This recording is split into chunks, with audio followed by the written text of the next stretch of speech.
Westchester County, New York, I'm on a mission to talk to 914 people in the 914. Today's a little bit different because I'm having a virtual call for this episode. I'm talking to stand-up comedian and Peekskill native Ava Cairl. We're going to talk about growing up in Westchester, stand-up comedy, and of course, her 3 favorite spots. So let's have an awesome conversation. Where in Westchester did you grow up, and what are some of your memories? So I grew up in Peekskill, New York. Peekskill is kind of like a crazy vibe when you're a kid because it's so like clumped together and you kind of just know everybody because it's so small. So I remember like walking to my friends' houses barefoot just because I could make it there within 3 steps. Schools there were kind of weird. Like going to school there was kind of weird. It was a very like offset feeling because a lot of the places around us were like filled with a lot of white people and we were like a super diverse place. So it was like we would always get like a bad rep for like being like quote unquote ghetto. We had to really like challenge that with like having like really bright and talented kids. Like we had like the Peekskill City Singers with just like really talented people always constantly in there. Or we had like kids that like went to some crazy schools. Like we always have somebody who goes to NYU. My friend goes to Rochester Institute of Technology. Like half of our kids went to Howard, which like insanely good schools. So we really had to like make up for a lot of the pressure that was kind of put on us. Where'd you go to, like Peekskill High School or something like that? Yeah, I went to PHS and PKMS and all of the little schools. It is the weird part about Westchester in the sense because I live in Yonkers and I feel like it's kind of the same. Yeah. Where it's like really diverse in Yonkers, and then of course you go to other places in Westchester and it's not as diverse. Yeah. And the places that are more are like kind of. I like when I went to college, I went to Manhattanville College and in Purchase and when you told people you went to Yonkers Public Schools, it was like, oh, you went to Yonkers Public Schools? I was like, yeah, I had a really good time, and you know, like we all went to college, and we all like it's a really normal situation. It's not like there's nothing crazy happening in the Yonkers Public Schools, and I guess it's kind of seems like the same in Peekskill. So you're a stand-up comedian. Did you start doing stand-up comedy when you were here in Westchester? I know now you live in Chicago. Yeah, so I started doing stand-up comedy when I was in Westchester. I kind of kept it like the biggest secret of my life because I wanted to be in musical theater. For like the longest time, I was in all of my plays and musicals in high school. And then when COVID hit, I was like, oh my God, like this is not a stable job. But like throughout like my high school career, I was always the funny friend. So there were times where I would like write stand-up sets and like I'd sneak out of my house and like get on a metro and like go do stand-up at an open club in the city with my fake ID that says I'm 18. And I would just like try out stuff. And there was one club that I did like a couple of sets at. And my parents don't even know this because I was sneaking out. So hi, Mom. But there was a couple of clubs that I would like go to and they would like ask me back and I'd be like, no, I'm okay. And then I got into a college in Chicago specifically to study comedy. And first day that I got here and my mom left, me and like all of the kids in that program went out and like just hit up all of the clubs like in a row, like just doing every single set that we could find. Like some of us like just going on stage and bombing. But I think a lot of what I talk about in my stand-up is like being a kid and like growing up in Westchester and like growing up around the people that I grew up around. And it really influenced my comedy in like a major way. How would you say that Westchester influenced your comedy? I think that like I start off most of my like high school stories like talking specifically about Peekskill. I'm like I grew up in this town called Peekskill. I grew up in this city called Peekskill. It was really diverse. It was really inviting. Like, and now it's kind of become like a little more gentrified and kind of like an artist collective over there. But I talk about like I grew up here. Like I felt this type of connection to this place, and here are all the weird things that happened in this place. But like, it's beautiful and it's amazing, and the friends that I made there are like awesome and just doing crazy things. So it was a lot of like I grew up around a lot of culture just in a small like little bubble in New York. And now I'm like going to a WPI and I'm like, it was like, even though I'm white, it was a culture shock for me because I was like, oh, everybody else here is white. Oh, this is crazy. because at Peekskill you could count the amount of white kids on your hand. So it was Yeah. like you're not having much of like white people food.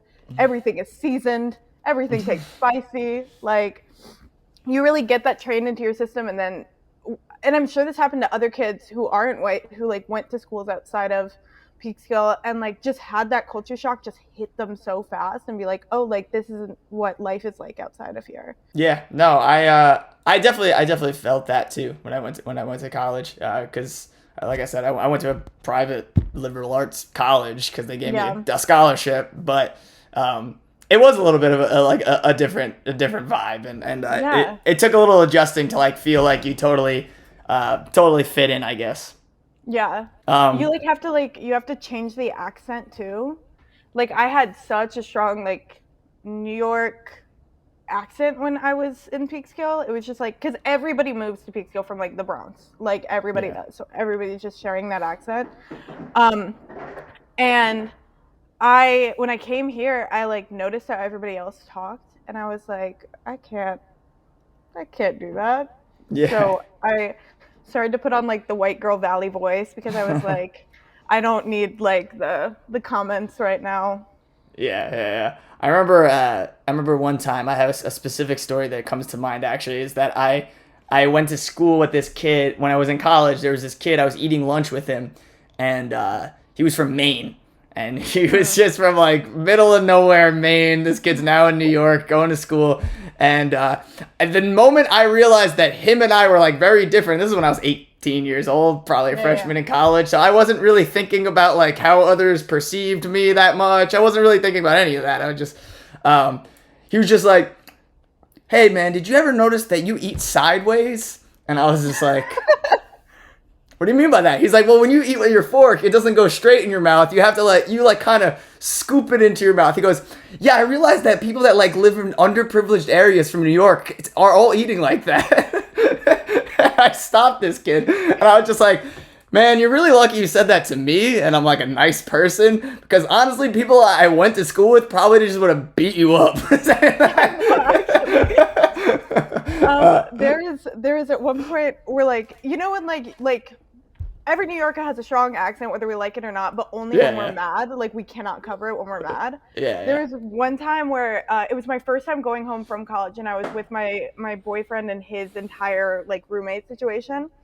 And I called my dad because I realized that my flight had left that night, even though he told me that it left 3 days later. Oh And so yeah. I was calling him, and I was like, "Oh my god!" Like just like digging into him, like so upset, like so mad. I was like, "I can't get home. Like I don't know what to do." And then um, I get off the phone, and all of him and his roommates look at me, and they go, "Why did you sound like that?" And they were horrified. They were like, "That's not your voice. Why did you sound like that?" Yeah. It's the I'm walking here. Yeah. The angry New Yorker. That's funny. So you live in Chicago now. Are you doing a lot of stand up out there? And how do you feel like it's different from New York? I am doing a lot of stand up. I've done, I think, since I've gotten here, which is like 2.5 years ago. I've done probably about 50 stand up sets. I've done about 30 sketch shows, and I've done 2 improv shows because Nice. Lord knows I'm not doing that.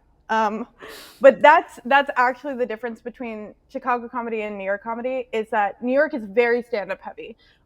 If you want to get on SNL, if you want to do anything, you go to New York, you do stand up. Um, if you want to be a writer on SNL, you come here Hmm. because it is so much sketch comedy. It's so much improv. There is so rare. It's so rare that you will ever see a stand-up venue that's not just part of a sketch and improv place doing an open mic or a bar doing an open mic. Like there's no real. We have like the regular ones, like we have Zanies, we have Laugh Factory, but those are everywhere in every major city, and it takes forever to get up on those stages. All right. So all you really have here for stand up is those bars and those open mics. But the good thing about that is that when you do those open mics, you have way better chance of those like bigger venues seeing you and wanting you. No. Cool. That's awesome. That's awesome. Name 3 of your favorite spots in Westchester. Okay, number one favorite spot will always be my number one favorite spot, and it's because I'm a theater kid. I love the Paramount. I did so much there. It was it was like my little home. I loved it so much. Number two is Baisley's in Peekskill. They have the best chicken parm on a roll you will ever eat in your life. Okay. I crave it every single day. And then another food spot is Blue Pig, the ice cream place Hmm. in Croton. Okay. That is some of the best ice cream I've ever had in my life. Awesome. Cool. Yeah, I don't. People yell at me too much because I don't talk about Northern Westchester enough. So that's why I'm happy to have people that can talk about it more than I can because I grew up in Yonkers, the Yeah, opposite end. it's a ways out, but in January at the Annoyance Theater and Bar in Chicago, if you want to make the trip, we are doing a 4-day comedy festival called Mess Fest. Oh, You can follow us on Instagram. It's just mess_fest, I'm pretty sure. Um, and it's going to be awesome. And it's 5 to midnight with completely different shows, completely different vibes with a bunch of really funny people. And I'm heading 3 of the shows there, and I have my solo show going up. So cool. I'm very excited. Cool. Awesome. Awesome. And where can we find you? You can find me on Instagram at ava.cairl, ava.cairl, or, and this one's embarrassing, you can find me on TikTok at pig_nuts with a Mm, Z. that's a good name. Um, it's a good name. I love that name. Hell yeah. But all of my little stand up bits are on there, and there's a link to my solo show on there if anybody wants to check me out.